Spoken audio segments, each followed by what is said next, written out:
Happy Valentine's Day, my lovelies! If you're smart, you'll be spending this holiday at home, single or not. Can you believe it's been almost a year since the COVID-19 pandemic uprooted our lives, confining us to crippling isolation and boredom, starving for human interaction, even for us introverts who aren't people persons anyway? Well, for Valentine's Day, I wanted to take a break from the Beauty and the Beast trope and analyze another fairy tale, and patrons who voted on the last poll agree with me. After all, what better topic to discuss on our first Valentine's Day during COVID than the story of a girl who finds true love without leaving the eternal prison of her bedroom? Not even going out to the hairdressers. Ever. Remind you of a time? Gosh, this fairy tale's suddenly become a lot more relatable. I am, of course, talking about Rapunzel, girl with insanely long hair locked in a tower by an evil witch that was drastically changed by Disney, like they do with most fairy tales. Before we get into this, I would like to thank my $5 plus patrons, Arvin Joshua Rocks 15, Bella Pink Savage, Cosmic Trail, and Tyrannosaurus Venom, and thanks for the patience during the hiatus. I just recently left my job at the movie theater to fully commit to nannying and had a bit of a COVID scare when one of the babies I sit for tested positive. Oh, but he's okay now. And thanks to all of you who bought merchandise on Redbubble over the holidays, thanks to you, I was able to raise $120 for the Make-A-Wish Foundation. Yeah, you guys all deserve a hand there. And it is not too late to buy something for your sweetheart or just a friend you appreciate for Valentine's Day, especially if you're part of the LGBTQ plus community. And as I have over 50 pride flags available on over 70 different products, from clothing to mugs, stickers, bags, pillows, and of course, face masks. Wearing a mask protected me from getting COVID before. It can do the same for you. Just check out my Redbubble page at disneyfanatic23.redbubble.com. That's disneyfanatic23.redbubble.com. You can also support this podcast by becoming a patron today at patron.podbean.com/beautiesandbeasts. That's patron.podbean.com/beautiesandbeasts. Or follow the link in the description if you're listening to this on YouTube or PodBean. Most people these days know Rapunzel from the Disney movie Tangled, but that movie's actually a deviation from the original Brothers Grimm fairy tale, which was first published in 1812 as part of Children's and Household Tales. As you know, the German brothers Jacob and Wilhelm Grimm made it their mission to collect folk tales from all over Europe and write them down, reinterpreting some of them. As far as I can tell, Rapunzel stemmed from two commonly used tropes in folktales: the maiden in the tower to be rescued by a hero, and the married couple who longed for a baby. Tale as old as time, huh?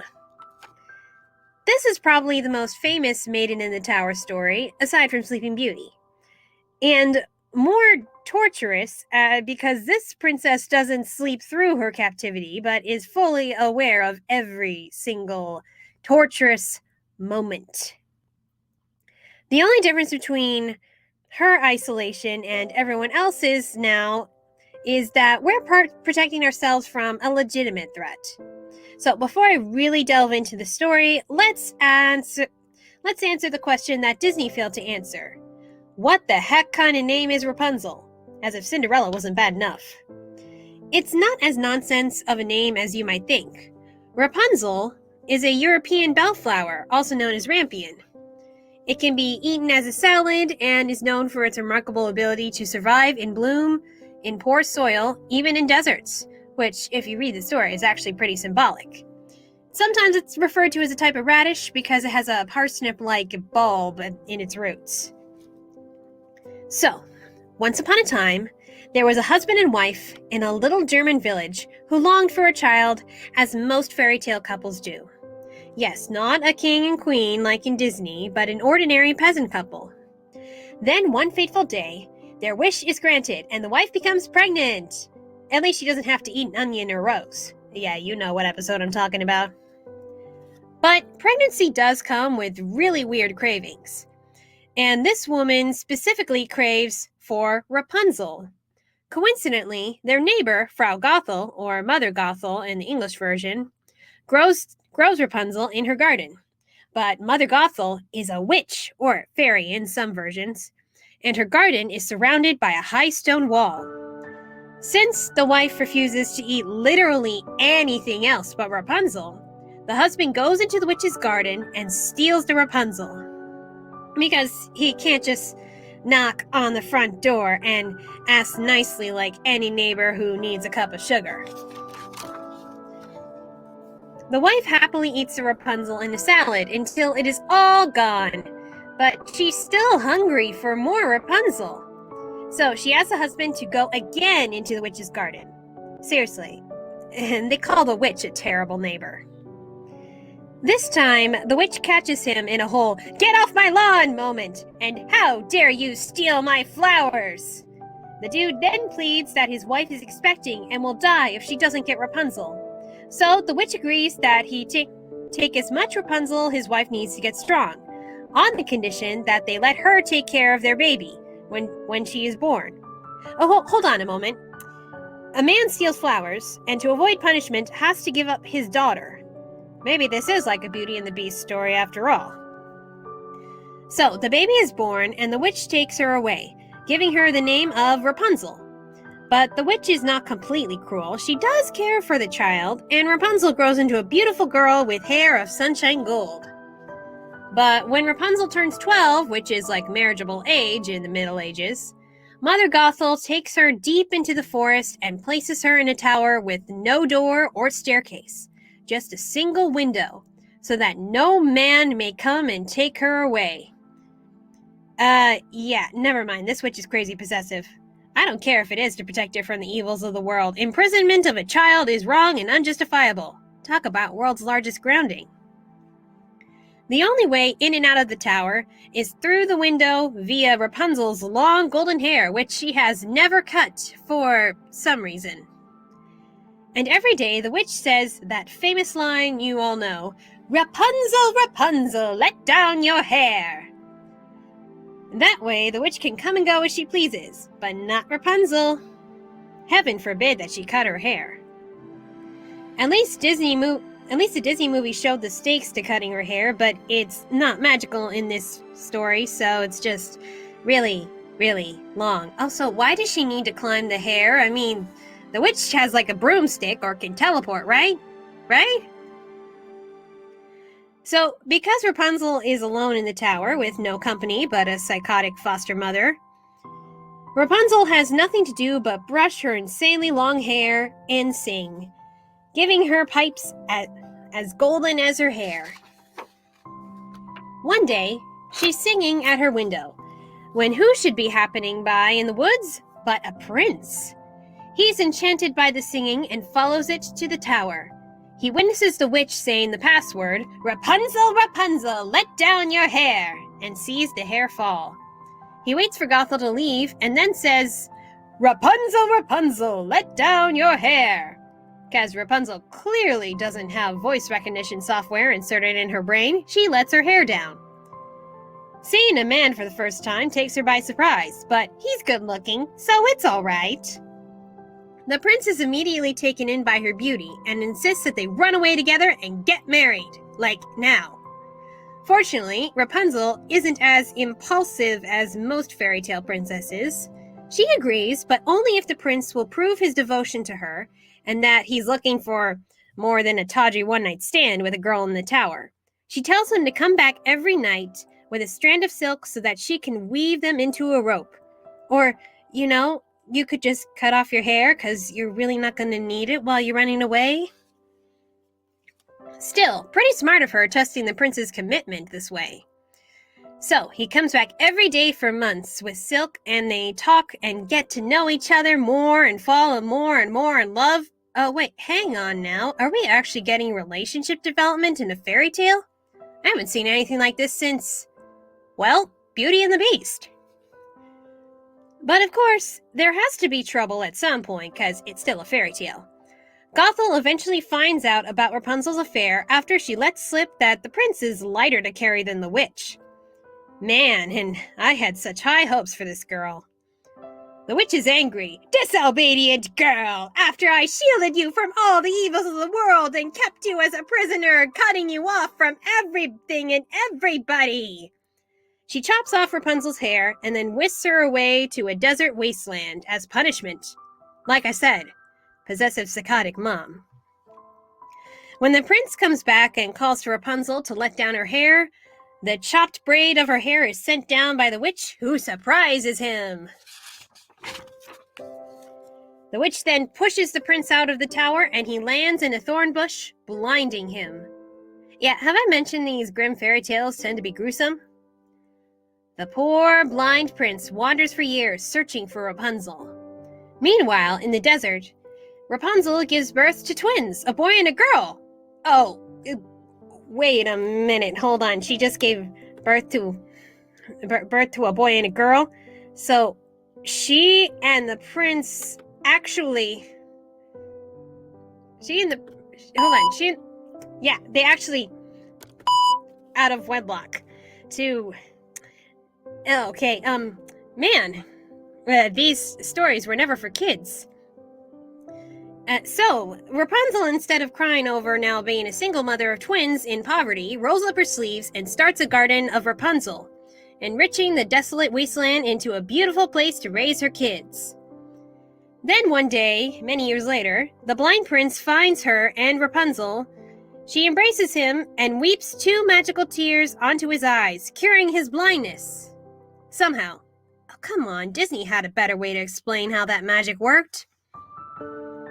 Rapunzel and the prince then take their children out of the desert and back to the prince's kingdom, where they live happily ever after. So, one recurring theme in this fairy tale is desire and the dangers that it can bring. The mother desiring the flowers, Gothel desiring company, Rapunzel desiring freedom, and the prince desiring Rapunzel. Desire or wanting something is not always bad, but when desire turns into obsession, it can lead to negative consequences. Rapunzel's mother let her desire for one flower rule her to a point where she wouldn't eat anything else, and led her husband to commit a crime. And then they both end up losing the daughter that they had craved for so long. Priorities, people. And Gothel wanted a child and cared for her, but her selfishness kept Rapunzel isolated and led to her defying Gothel, and surprise, surprise, the witch ends up all alone. At least Rapunzel's desire to be free was justified. She actually proved to be patient with her desires. However, good dreams will come with a cost. Rapunzel ended up losing not only her hair, but the safety and security of her tower.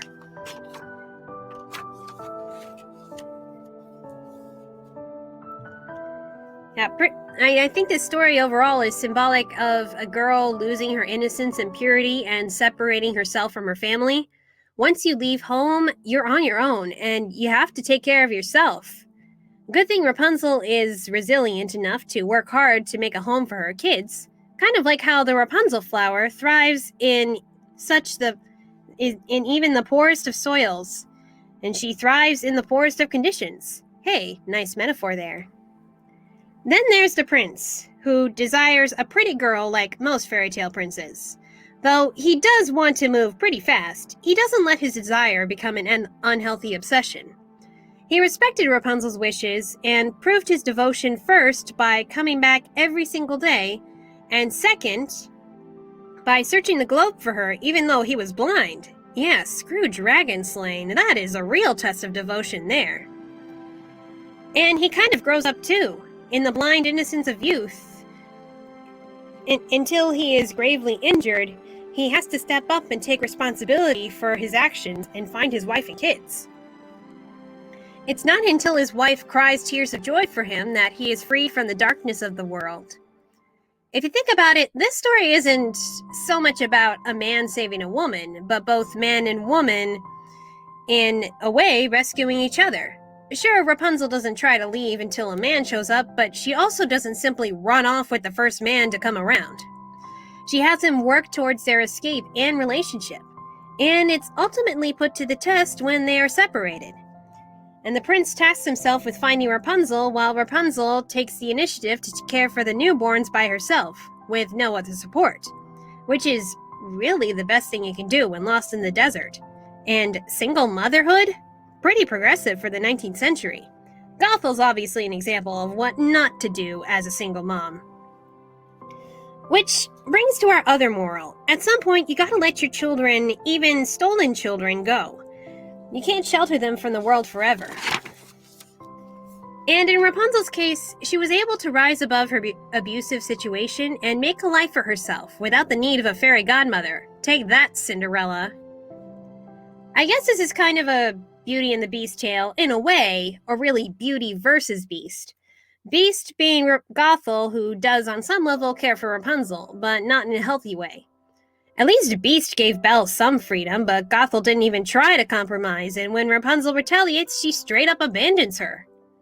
You know, this might be one of the most complex fairy tales I've ever analyzed. To me, none of the characters are 100% innocent or guilty. Though it does raise questions of why Dad didn't simply ask Gothel for the Rapunzel flowers, or Rapunzel didn't cut her own hair and escape earlier, or how Rapunzel built up the neck strength to have people climb up her hair every day, or where those magical tears came from. Fortunately, Disney managed to answer some of these questions in their movie. And this movie came out in 2010, and it was called Tangled, so that they could trick boys into watching it. Yeah, I wish I was joking. Instead of the desired flower being Rapunzel, it's a special golden flower with healing powers, made from a drop of sun that fell from the heavens long ago, because, this whole lore is better explained in the spin-off series Rapunzel's Tangled Adventure. And Mother Gothel has a reason to keep this one particular flower to herself. It's not just greed, as it keeps her young when she sings to it, as she's been doing for like hundreds of years. But the king and his men fetch the flower for his sick pregnant wife, and really sick, not just, I need a particular food or I'll die. She's actually dying. The queen swallows the flower, and their daughter is born with beautiful golden hair, with the same healing magic as the flower. And because the hair turns brown and loses its power when cut, Gothel kidnaps the baby and names her Rapunzel, which, makes less sense if you've erased the whole Rapunzel flower plot from the story entirely. So, the imprisonment is less about shielding her child away from danger than it is about Gothel keeping her good looks.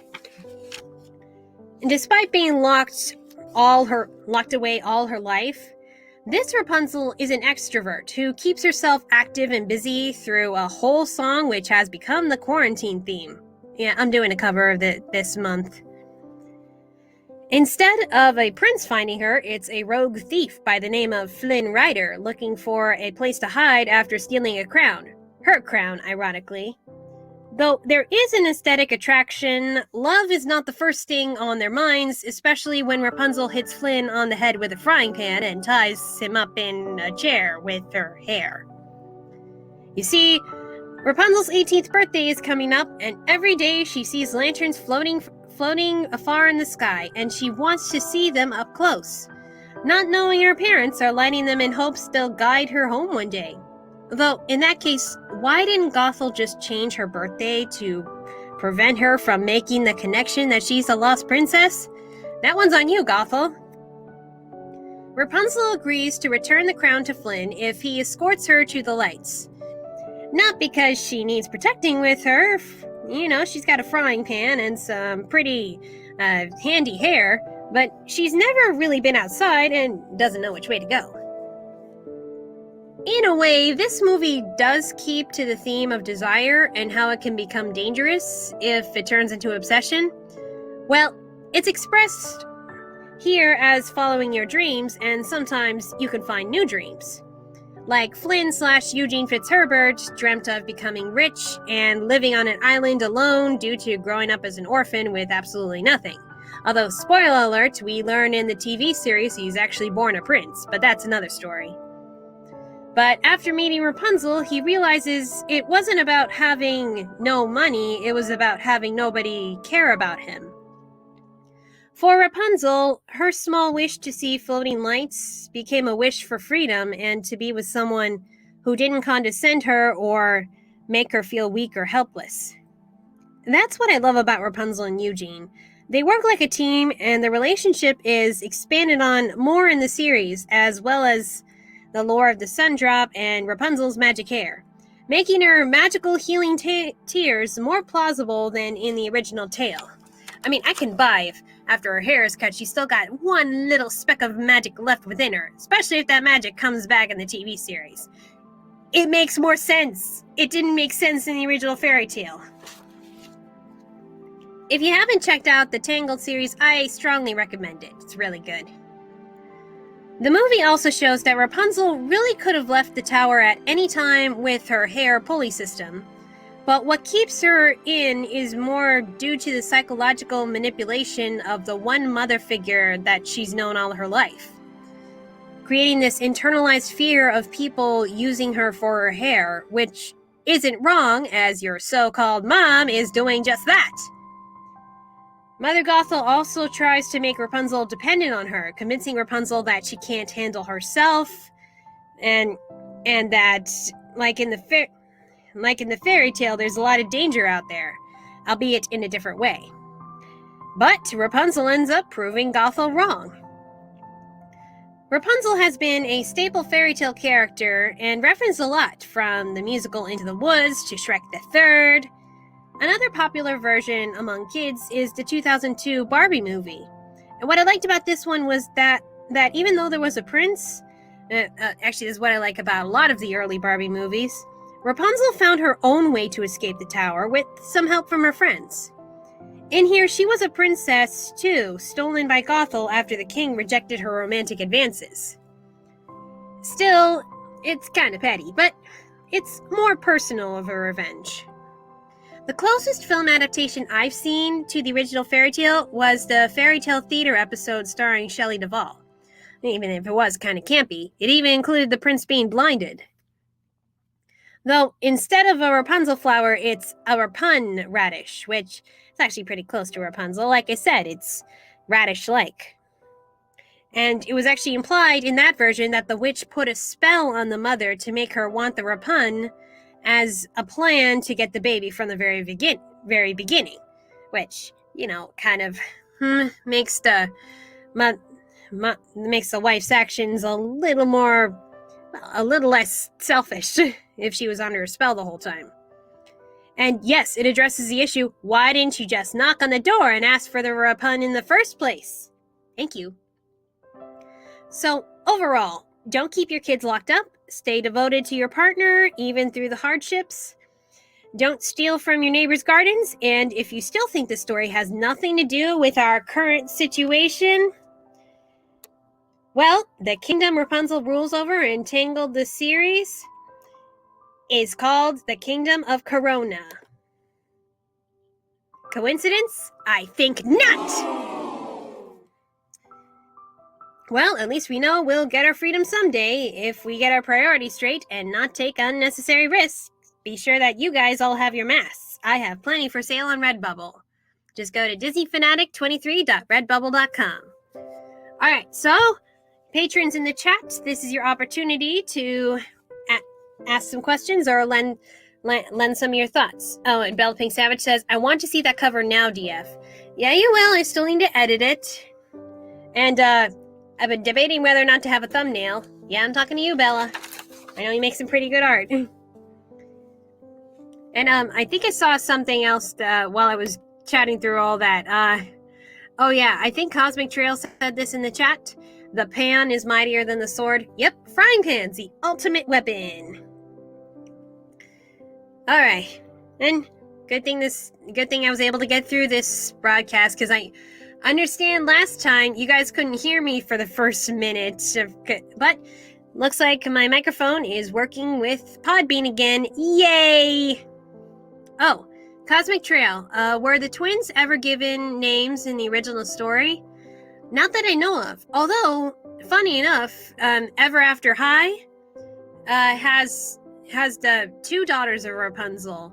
Well, they are twins, but in that case, they're both girls. But that's actually a very good detail, that acknowledging that in the fairy tale she had given birth to twins.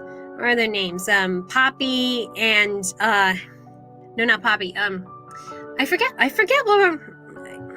what the. No, was it Poppy O'Hare and do you guys happen to remember? One of them was Poppy O'Hare. I don't remember what the other one was called. But though Poppy is a good one because that's also a flower. Oh yeah, Bella Pink Savage. Nope, I don't remember any names. Oh, and this story was one whole WTF.